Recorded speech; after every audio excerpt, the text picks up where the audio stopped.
guess what's going down today, y'all? Stay tuned. We'll be back. I wanna love, love, love, love, love, love, love, love, love, love, love,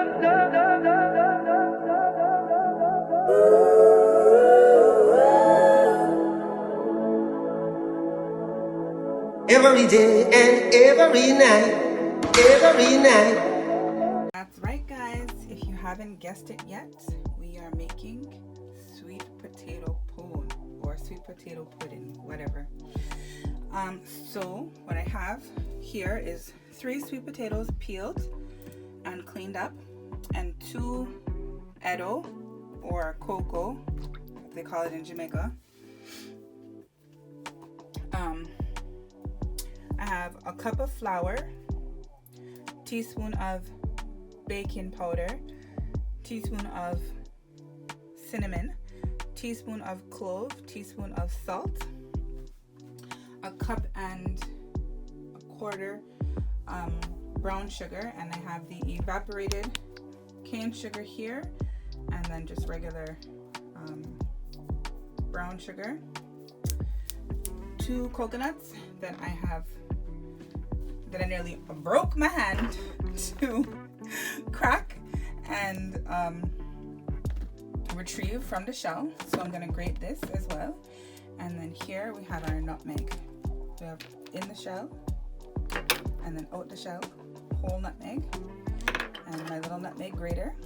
And I'm gonna grate a teaspoon of this into our flour, our dry ingredients over here. I have everything in a sifter because we're gonna sift it just to make sure that there is absolutely no lumps, no anything that shouldn't be there. And it just helps when we combine everything later for smoothness and everything, because whenever you're adding dry to wet, it's a chemical thing and things can get lumpy, so we want to try to help the process as much as we can. We're also going to be using a little bit of evaporated milk, vanilla for flavoring, and this is my organic vanilla all the way from Mexico, and brown sugar, and that's going to be for the topping later. So later, after I make the coconut milk, we're going to reserve some of the coconut milk for our topping to finish off our potato pudding or potato pone towards the end. So I'm going to go ahead and use the box grater, and I'm going to use it on this side.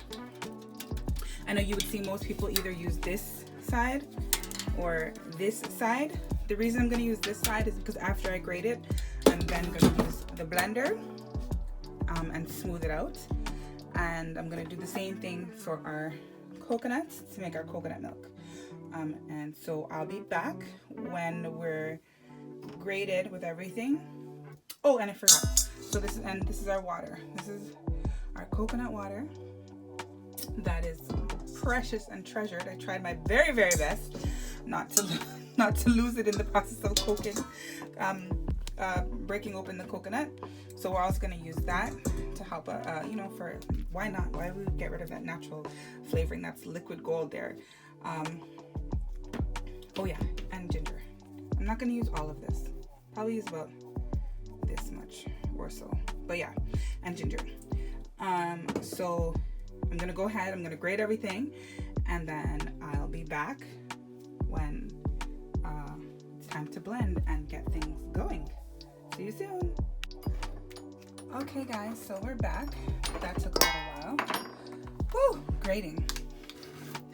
All right, so we've got our sweet potato and edo or cocoa.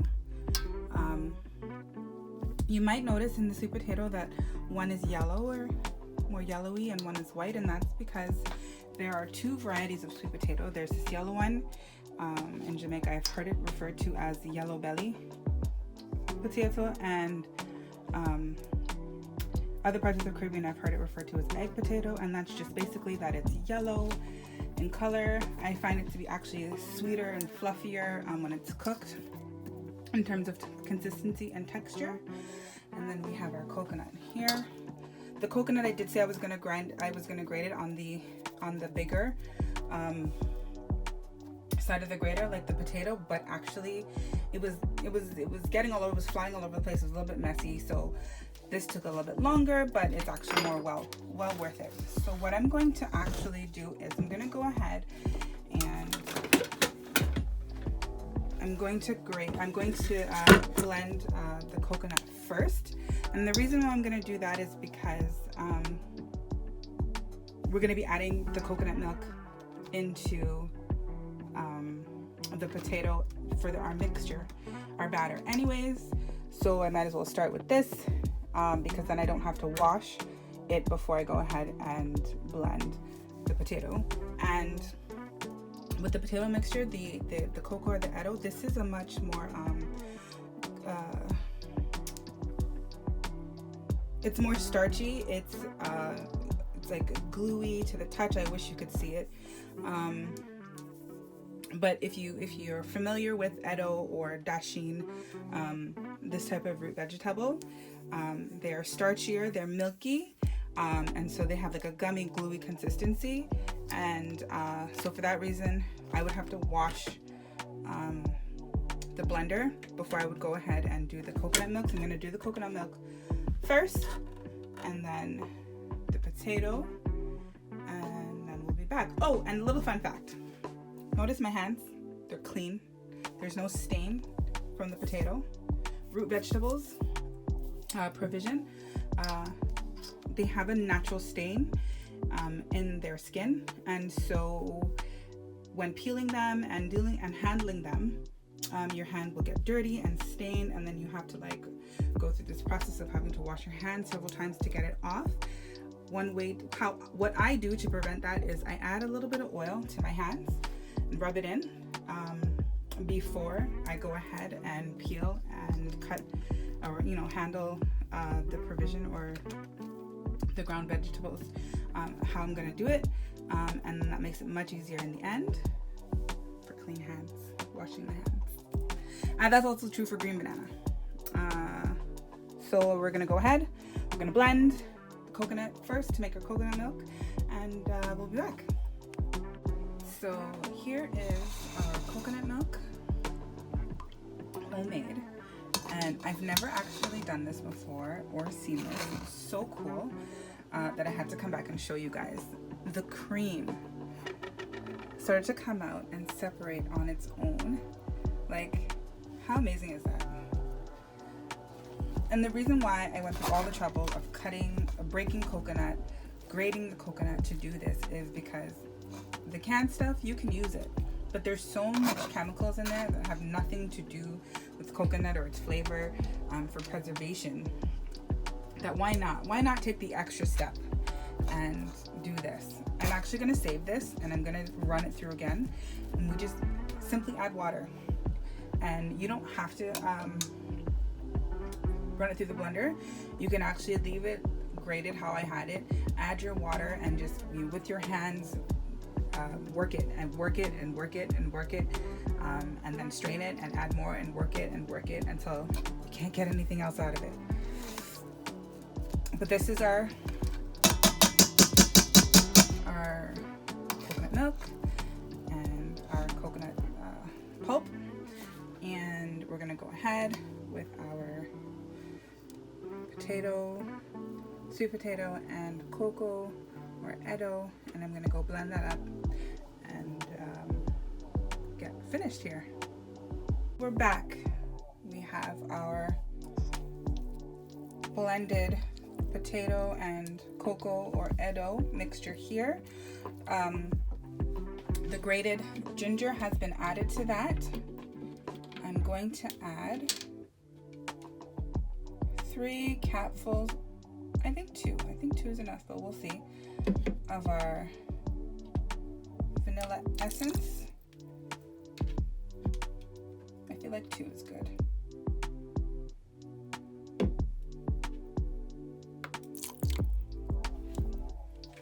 All right. Smells so good. We are going to go ahead and add our sugar.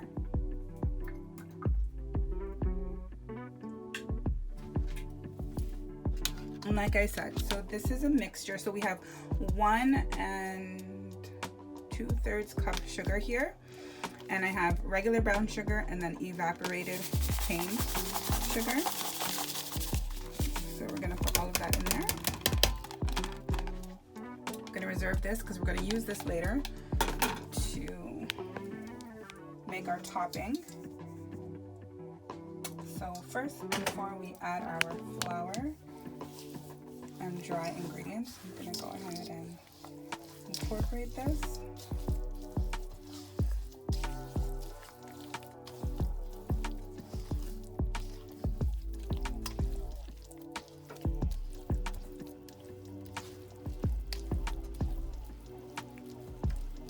So you want to try to dissolve the sugar as well.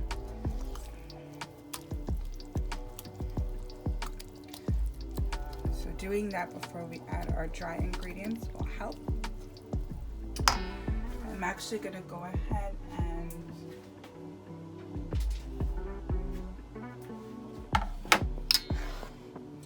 add our butter. I have unsalted butter, real butter. Don't use margarine, please. Butter's much better for you.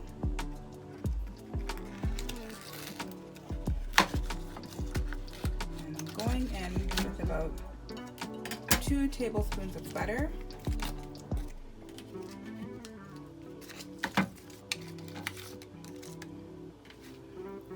I'm just gonna break it off to pieces with my hand. Hey guys, sorry about that. I have to fix something on this phone right quick. So we've added butter, and it's about 2 tablespoons of butter. We have preheated our oven. We're preheating it at 350 degrees. So we're gonna go in with our dry ingredients. So we have about half of our dry ingredients here, and we're just going to incorporate it.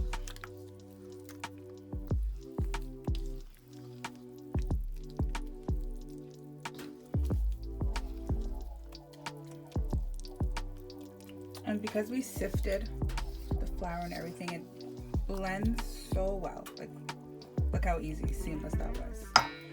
So we'll go in with the rest.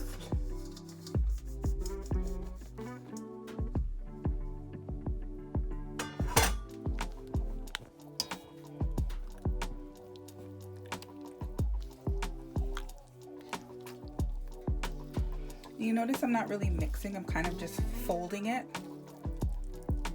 because we're not making cake, so we're not trying to develop any glutens here. We're just trying to incorporate.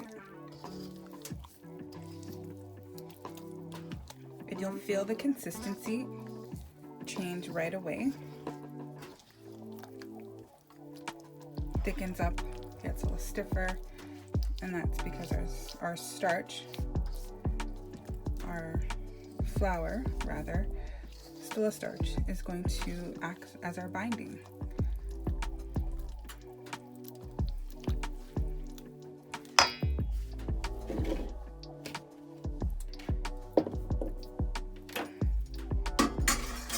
So I've got an aluminum baking pan, and we've got it buttered.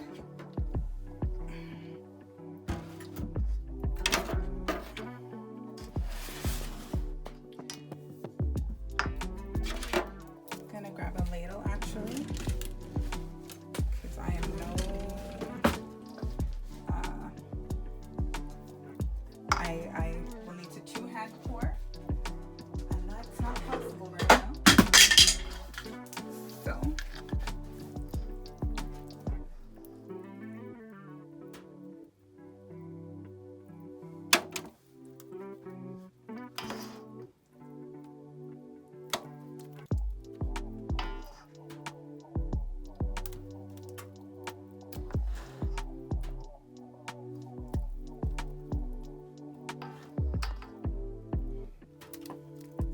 So I have an extra pan as backup just in case, but from the way things are looking, I don't think we'll need it.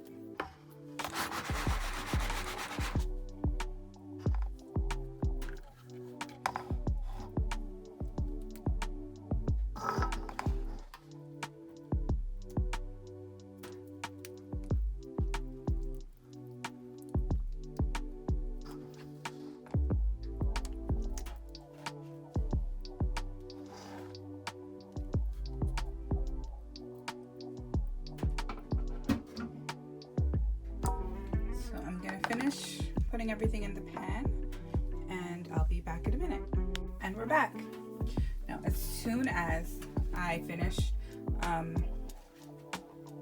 putting all of our batter into the pan, the oven let me know that it's fully heated and it's ready for us. I put the aluminum pan on a baking sheet, and that's just because it makes it so much easier for transportation, moving it from countertop to the oven, so on and so forth. This is not gonna rise, so you won't have spillage, but it's just so much easier to maneuver and move it on a baking tray because the baking tray is sturdy. We are going to tent this, and notice I said tent because we want as much moisture as possible, but we need to leave a little bit of room for evaporation, so for the air to escape and come back in to rotate. So we're gonna tent for the first hour. We're gonna bake at 350 for an hour and 10 minutes. Then we're gonna come back, we're gonna make our topping, we're gonna add our topping, and our topping is so that we get that nice sticky crust that's beautiful and wonderful. So we're gonna do that, and then we're gonna put it back in the oven for another 20 minutes to half an hour. So I'll be back soon. Okay guys, straight out the oven. Like, look at that. She's gorge. Like, she's gorgeous. She's beautiful. I'm so excited. So we have to let her cool before we can cut. So we're gonna do that for about half an hour, and then we'll be back. We'll cut a slice and see what she looks like on the inside. But I'm so excited about this.